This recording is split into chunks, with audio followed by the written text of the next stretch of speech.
news is that I think we've been able to reform and improve local government significantly. Where Montclair has some model shared services agreements. We provide fire protection for Glen Ridge, which gets us about $1 million a year. We're now going to be sharing uniform construction code. We share health services. There are many services we do with local municipalities.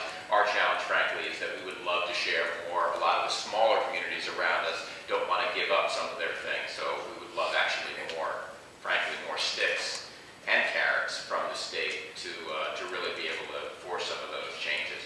But we're doing okay as far as the administration part of it. I think I'm proud of what we're able to accomplish. And this year's tax increase, our blended rate is 1.76%. That's school, county, municipal, which we have hundreds of citizens that are outraged that we're not at zero. So we're still have very angry electorate with that increase. The bad news about all this is that my feeling is that we're really at the breaking point trying to keep our community the community that it is, a special community, and we're in some danger of losing all of it by doing cuts. Now, year after year, we've had substantial cutbacks, so we have about 10% cuts in personnel positions just in the last 2 years. The 2% cap, of course, has been a real extreme hamper on our ability to be able to do things, flexibility. We don't really have the tools that we need. We've had a massive decline in non-tax revenues, parking fees, things like that. Of course, huge soaring increases in the statutory pension and health benefit costs. And we happen to have a revaluation in 2007 at the peak of the market. So we're literally spending millions of dollars a year in property tax refunding, as you know, county and school taxes as well, which is putting a huge strain on our ability to be able to just function. The reason why I say we're a middle-class community is because we have about 17% free and reduced lunch kids in our schools, and we're a Type 1 school district, so the mayor appoints the school board, as you know, and unlike some other mayors, I can't throw the school board under the bus and say it's all the school's fault. They're doing amazing work in being able to restrain their costs. And yet, the cuts and things that we have to do and the schools have to do are really, really hurting the middle-class residents, the lower-income residents the most. Those are the ones who are really suffering. We've cut our library funding from it was a peak of about 4.1 million a few years ago, down to 2.4 million. We had to close a building. Our library is our community center, so we don't have a community center. We don't have the library being able to do that. It's closed some days. We have volunteers who are tutoring kids at the edge, on the edge of the threshold of being classified. They don't have a place to be able to tutor those kids because of closures of staff hours that were cut back in the library.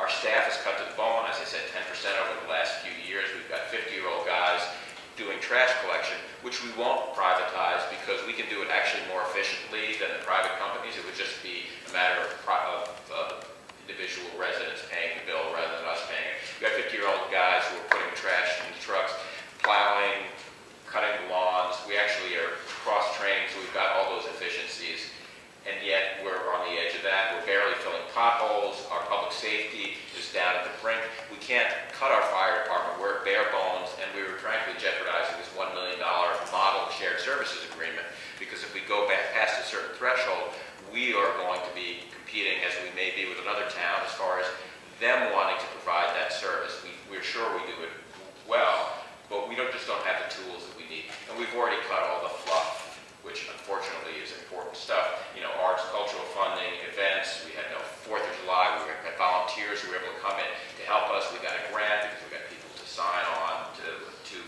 say that our community was a great community. So we got a grant so we could have our fireworks. There was no public funding for any of that.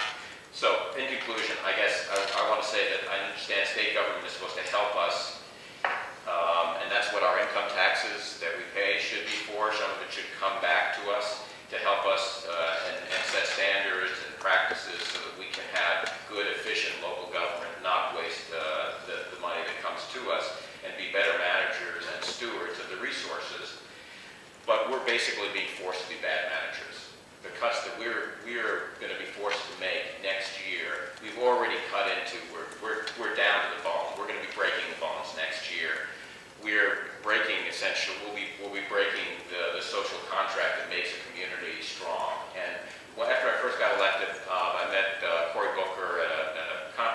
something, and he said, I love Montclair. Montclair is what a small town in America should be. It's diverse. It has a good school system. People pull together, great community spirit. This is what small town America really should